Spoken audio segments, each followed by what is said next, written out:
into A plus BC. Then solve this again. You go on solving and you will see that you come to this point. See this. This you will have to try it yourself.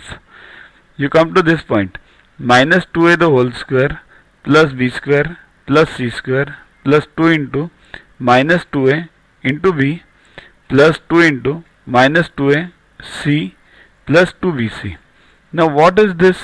Now this is the formula of, if you check this, a plus b plus c the whole square equals to a square plus b square plus c square plus 2ab plus 2bc plus 2ac. You will see the common formula over here. A square plus b square plus c square plus 2ab plus 2bc plus 2ac. So this becomes minus 2a plus b plus c the whole square. Right? Now if this is the square and this is equal to 0, it means what?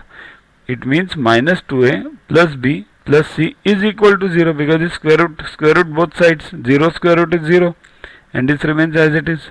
Therefore take minus 2a on this side, it becomes 2a equals to b plus c. That is the relationship between a, b and c. Okay.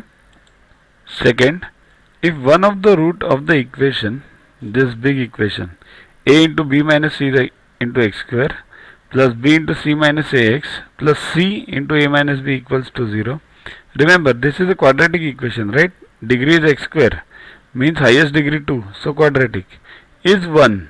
So root of this equation is 1. Then the other root is, okay. So what is the equation? Capital A x square plus bx plus c, right? Now the one of the root is given as 1. The product of the roots is what? C upon a.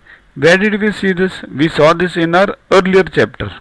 In one of the earlier chapters, the same thing is followed. So product of the roots is c upon a and sum of the roots is minus b upon a. To watch the videos further, kindly download YuvaGuru app from Play Store and follow the paid version in 10+2 section. You can also WhatsApp on the number 9960560404 to get the videos permanently on your PC and on your mobile. What you get in these videos? IMO, IO, IGKO, ISCO, NSO, NCO, Homi Bhabha plus many other exams questions with explanations. So keep studying, keep watching.